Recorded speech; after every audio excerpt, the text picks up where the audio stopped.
See that? It's the feds are watching me. No, I'm just kidding. Look at that, a Dodge Mirada.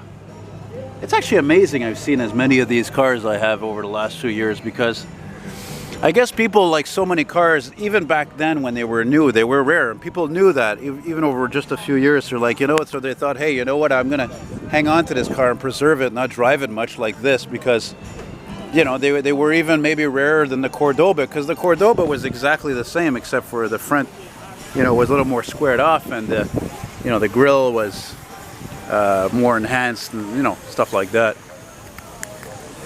Man, oh man, right here in Pointe-aux-Trembles, in the eastern tip of Montreal, there's a drone overhead, which is kind of annoying a little bit, but whatever. You're watching me, I'm watching you, buddy. So yeah. And they had a top-of-the-line model called the CMX. I'm not sure if this is it, but it had those wheels. Those were wheels exclusive to the Mirada. I think maybe the Vans, Dodge Vans, I'm not sure. It's funny, there's an 84 in the plate, but I wouldn't be surprised if it was an 83, because they really didn't make these long. They made this 80, 81, 82, 83, that's it. It was not a very successful car. And of course, like so many cars, that's what makes it interesting today. You know? But you imagine a few years after this car came out, I mean, probably nobody really gave a shit, because it was just another square American car that sucked gas, you know? But now, it's an antique. It's a collector's item. It's an affordable collector's item, I should say. Look at this Mirada by Dodge.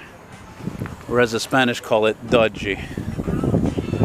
No, don't worry. I didn't forget about that Ford over here for you fire truck fanatics. I'll get to that in a moment.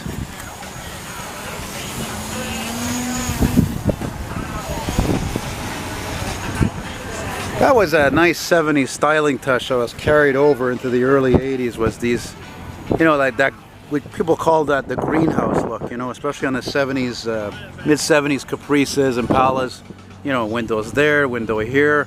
Ford LTD2 Cougar was like that, you know. Oh, interior is beautiful. It's got power windows. Got automatic on the floor. Man, it doesn't look like there's any mileage on this car, eh? Seriously? Love the dashboard on these two. Even though, you know, that being said, I mean, again, these were still not the greatest years for quality from Chrysler, but they were starting to recover from their shit years of quality. You know, in the early 80s, considering Chrysler went practically bankrupt in '79. Look at the front. See, it's funny because you look at the front. It's nothing really special, but it had that rake look. It was cool, you know. Yeah, they still sold some. I mean, maybe arguably it looked even cooler actually than the Cordoba, because the Cordoba was more of a conservative. Go ahead. The Cordoba was more of a classic conservative looking front end. You know, it was more like cut like that. Same with the grill. The grill, you know, had the chrome around it, like a Cadillac or a Buick. Very cool. Oddly enough, kind of a Monte Carlo from what is it, 73 parked next to it, 74, and that was really the start of the whole. Not the start, but the continuation of the whole personal luxury time. You know, love that brown. It's not a. I don't think it's a chocolate brown. I think it's a chestnut kind of a brown.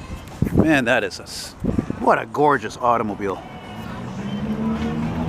Am I going too far saying it's gorgeous? I did a drawing on one of these in full color detail like many years ago, and I don't even have a print of it left. Anyway, hope you enjoyed it. Bye bye.